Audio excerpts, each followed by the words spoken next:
पहा नवीन एपिसोड्स एकदम add free.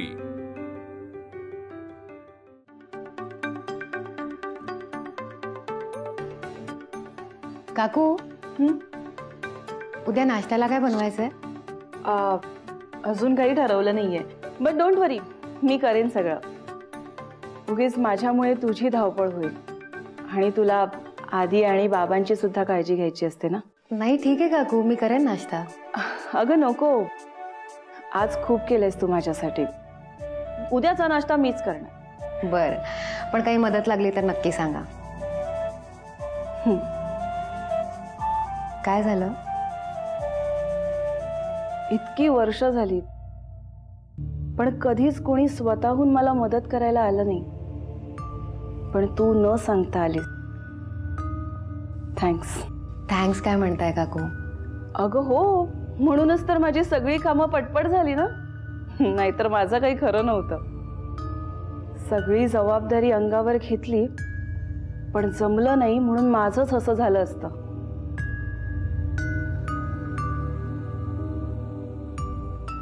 तुला सांगू नेत्रा, केदार हे घर सोडून गेला ना, तेव्हापासून घर सांभाळायची, स्वयंपाक करायची, संसार करण्याची सवयच मोडली ग। असं वाटायचं की आपण ज्याच्यासाठी या घरात आलोय तोच आता इथे नाहीये, तर का आणि कशात रमायचं?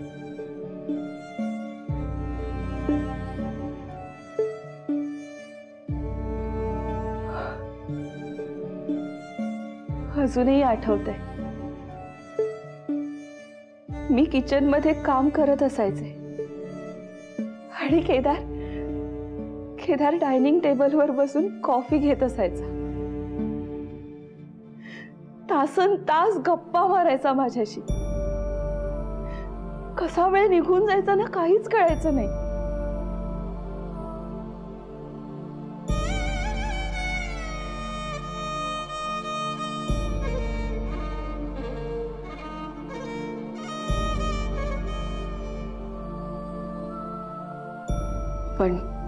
पण नेत्रा, तू होतीस म्हणून सगळं निभावलं, तरी पण आता माहित नाही यापुढे मला कसं जमेल। असं का म्हणताय? सगळं छान होईल असंच म्हणायचं। वास्तुदेवता नेहमी तथास्तु म्हणत असते आणि खरंच जमेल तुम्हाला सगळं। लहान तोंडी मोठा घास घेते, पण एक गोष्ट सांगू, आज तुम्ही दिवसभर दारूला हात सुद्धा नाही लावलाय। जमलं ना तुम्हाला? काकू, तुम्ही जर हे सगळं नीट जमावून घेतलत ना, तर लवकरच तुमची या व्यसनातून सुटका सुद्धा होईल। आणि मी आहे ना तुमच्या बरोबर। मग माझी रोज बिघडलेली भाजी तू केलीयस असं सांगणार?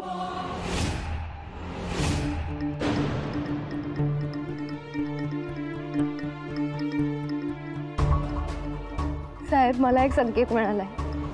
तुमची पहिली बायको ममता मावशी जिवंत आहेत। त्यांना कोणीतरी गच्चीवरून ढकललं होतं। कोणी ढकललं ते नाही दिसलं मला, पण ढकलणाऱ्याचे हात दिसले होते। बहुतेक ते हात बाईचे होते। सगळ्यांसाठी करा, सगळ्यांसाठी मर मर मरा, पण वाटायला काय येतं? अपमान, खोटे नाटे आरोप। पॉली, काय झालंय? नाही, काही नाही। मला नाही सांगणार?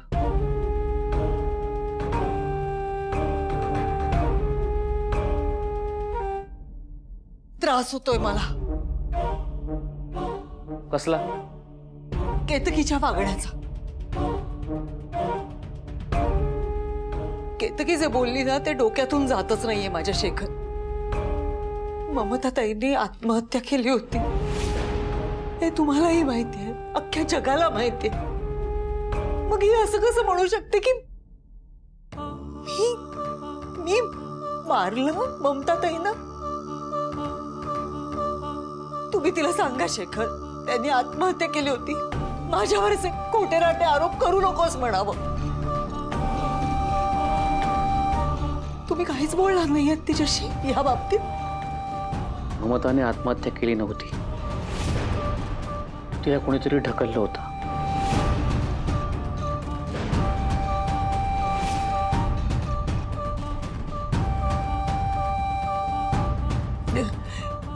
हे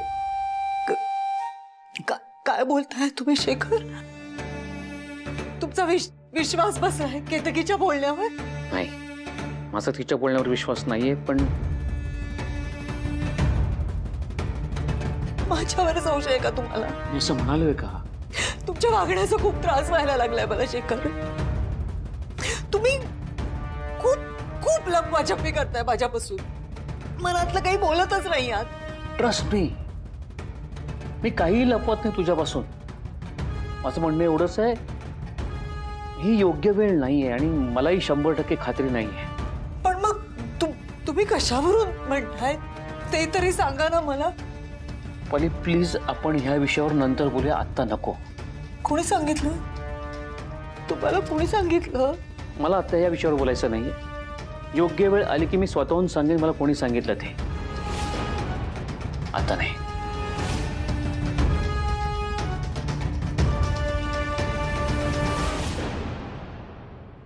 शेखरला कसं कळलं? काय? खरंच शेखरला कळलंय बंटी. हे बघ ताई, तुझ्या ना ऐकण्यात काहीतरी चूक झाली असेल. अरे नाही बाबा, शेखरने स्वतः मला सांगितलं की ममताला कुणीतरी ढकललंय हे त्याला कळलंय. ताई, पण त्याला कसं काय कळलं? बंटी, हेच विचारायला मी तुला फोन केलाय ना की शेखरला कसं कळलं. मला काय माहिती ताई, तुझी शपथ मला नाही माहिती. नक्की? ताई, तुझा माझ्यावरती विश्वास नाहीये? तुझ्यावर विश्वास आहे बंटी, पण दारू पिऊन बरळतोस तू कुठेही काहीही. मला सांग, दारू पिऊन कोणाला काही सांगितलं नाहीस ना? नक्की? तुला कळतंय का हे प्रकरण आपल्या किती अंगाशी येऊ शकतं? कळतंय का? बरोबर आहे ताई, पण मी असं कसं करीन? तुला माहितीये का, हल्ली मी दारू पिणं पण खूप कमी केलंय. आणि जरी मी प्यालेलो असलो तरी सुद्धा. हे किती आहेत? 3. ही गोष्ट कोणाच्याही समोर बोलून मी स्वतःच्या पायावर कोराड मारून घेईन का ताई? अद्वैतचा आणि गुरुजींचा जसा एकाच पद्धतीने ऍक्सिडेंट घडवून आणलास तू, त्यावरून तुझी अक्कल कळली आहे मला. एनिवे, तू नक्की काय केलं नाहीयेस ना? नाही ताई, पण मला एक कळत नाहीये, तुझा नवरा जुने खड्डे का उकरून काढतोय? मलाही कळत नाहीये रे. ताई, मला ना जाम टेन्शन आलंय. कारण की सत्य काय हे जर का कळलं ना तर आपण 12च्या भावात जाऊ. काय करायचं आता? शेखरचा आधी संशय मिटवायला हवा आपण. हा, मी बोलतो त्याच्याशी. नाही, तू काही करणार नाहीयेस बंटी. जे काही करायचं ते मी करेन माझ्या पद्धतीने. हो, ठीक आहे. मुळात मला एक गोष्ट कळत नाहीये की शेखरला संशय आलाच कसा.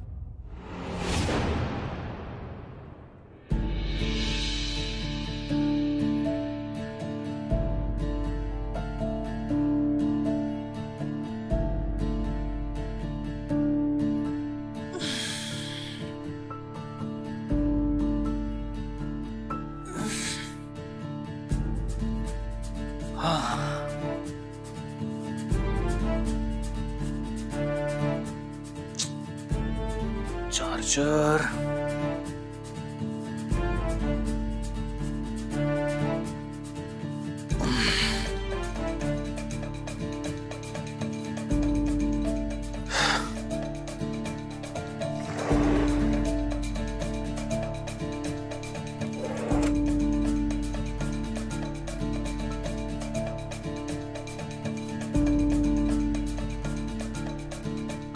तुला थँक्यू म्हणायचं राहिलंच आहे.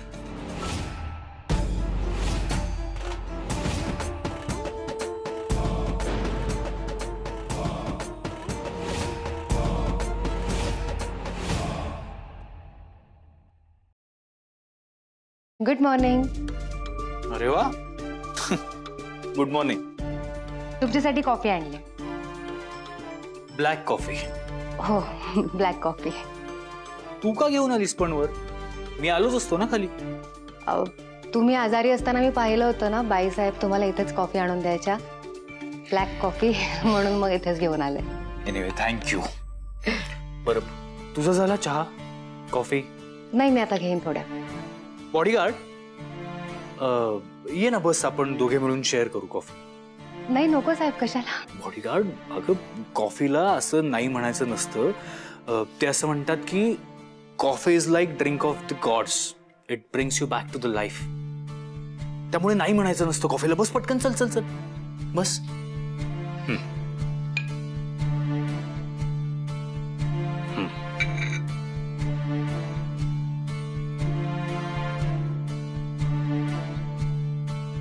Bodyguard cheers. चीयर्स. आता पी.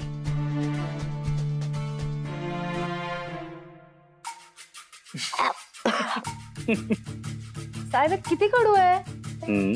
तू दिलेल्या काड्यापेक्षा कमीच कडू आहे. हो ना? अहो पण काढा कडूच असतो ना. कॉफी मध्ये साखर टाकता येते, तुम्ही का असं कडू कडू पिता? बॉडीगार्ड तू दिलेला काढा मी प्यायलो ना. सॉरी मी प्यायलो नाही, तू नाक दाबून पाजलास मला. सो आता तुला ही कॉफी संपवावी लागेल. साहेब bodyguard you have to finish this. Bodyguard संपव नाही तर मला राग येईल. संपव. नाही, तुम्ही रागवू नका. हा संपव.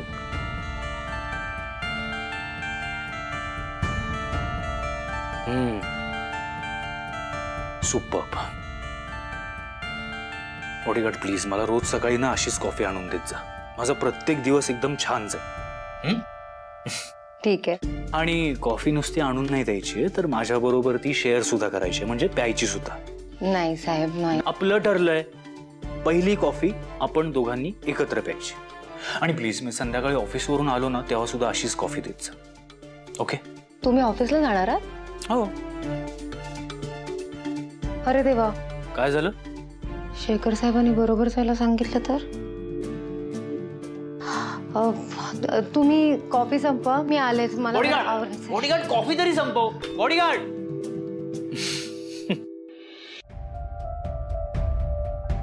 काकू, काकू, काकू उठा. काकू किती वाजलेत बघितलं का? चला उठा. थोडा वेळ झोपू दे मला तर. अहो सगळ्यांसाठी नाश्ता बनवायचा ना तुम्हाला. चला उठा बघू. आता झोपले थोड्या वेळापूर्वी. का? हँगओव्हर आहे ग. काय? डोकं जड झालंय. डोकं का जड काकू तुम्ही रात्री प्यायलात? तासभर झोपू दे मग. नाही नाही नाही नाही, ऐका काकू, सगळ्यांची नाश्त्याची वेळ झाली आहे ना. चला तुम्ही उठा बरं. तुम्हाला नाश्ता बनवायचा ना सगळ्यांसाठी. चला उठा उठा उठा उठा उठा उठा. अरे नाही ग, तू जा, मी येते थोड्या वेळाने. जा. काकू बरं ठीक आहे, तुम्ही खाली या, मी सगळ्यांची नाश्त्याची तयारी करते. ठीक आहे? तुम्ही येताय ना खाली? अरे तेव्हा आजोबांना गरम पाणी पण द्यायचंय.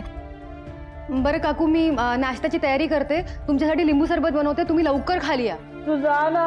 हो हो, मी तयारीला लागते, तुम्ही या लवकर खाली.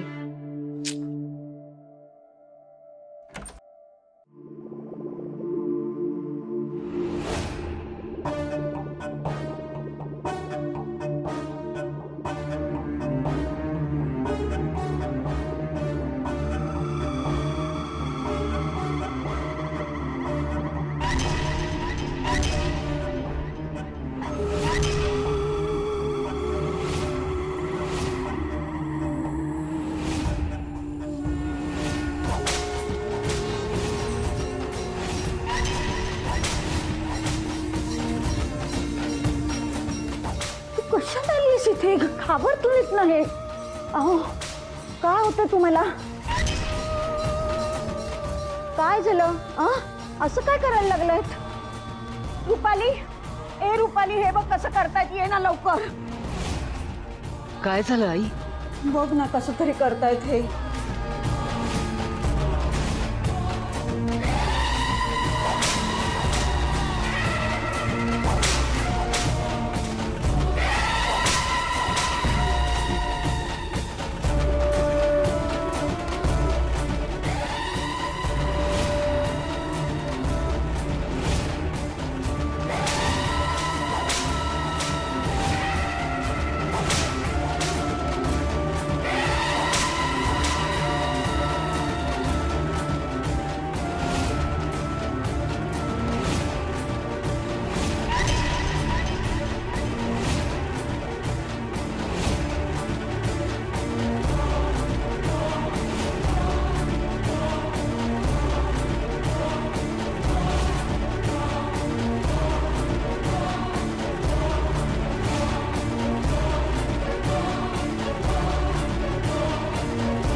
बाबा काय काय होतंय तुम्हाला?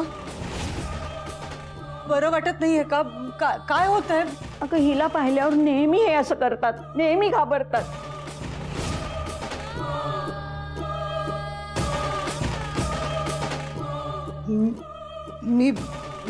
मी डॉक्टरांना फोन करते.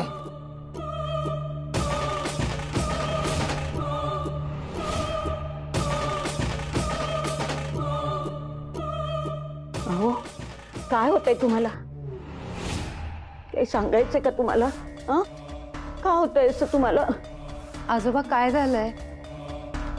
तू नको ग इथे येऊस, यांच्या समोर येऊ नकोस. ते घाबरतात तुला बघून. तुला किती वेळ सांगितलं नको येऊ. चल चल तू बाहेर चल, आधी पहिल्यांदा बाहेर चल. चल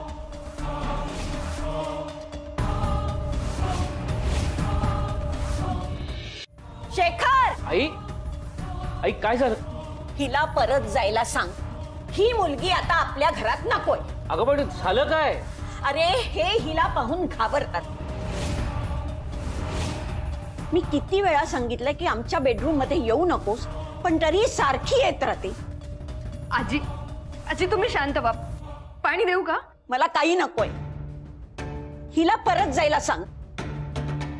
आजी प्लीज जरा शांत हो आणि मला नीट सांग काय झालंय नेमकं. अरे काल ही आमच्या बेडरूम मध्ये आली तर हे थरथरायला लागले आणि आज तर तिच्याकडे बोट दाखवत होते.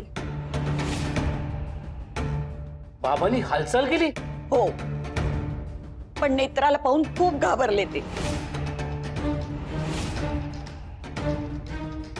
आई डॉक्टर येत आहेत, तुम्ही काळजी करू नका. बरं वाटेल बाबांना. तसे ते बरेच असतात ग, पण हिला पाहिल्यावर कसं तरी करायला लागतात. शेखर तुला कसं सांगू? अरे तू हिला जायला सांग. माझं का ऐकत नाहीयेस तू? आई आई तुम्ही शांत व्हा बघू. आपल्या बाबांना काही होणार नाही. मुळात तू नेत्राला जायलाच का दिलंस बाबांच्या खोलीत? बाईसाहेब मी आजोबांना गरम पाणी द्यायला गेले होते. मग जायला नको होतस तू? आणि केतकी, या घराची जबाबदारी तू घेतलीस ना आता. मग बाबांना काय हवं नको ते तू स्वतः पाहायला हवंस. मला माहित नव्हतं बाबा नेत्राला बघून घाबरतात ते. मग त्यासाठी घरात लक्ष असावं लागतं. एक मिनिट. आणि जर का असं असेल तर मला कुणीच सांगितलं का नाही? आणि रुपाली वहिनी तुला माहित होतं ना हे, मग तू का नाही मला सांगितलं? गप्पा बसा, वाद घालू नका. शेखर मी तुला शेवटचं सांगते, ही मुलगी आता या घरात नकोय मला. ही जर पुन्हा यांच्या समोर आली आणि यांना काही झालं तर आपण काय करणार आहोत?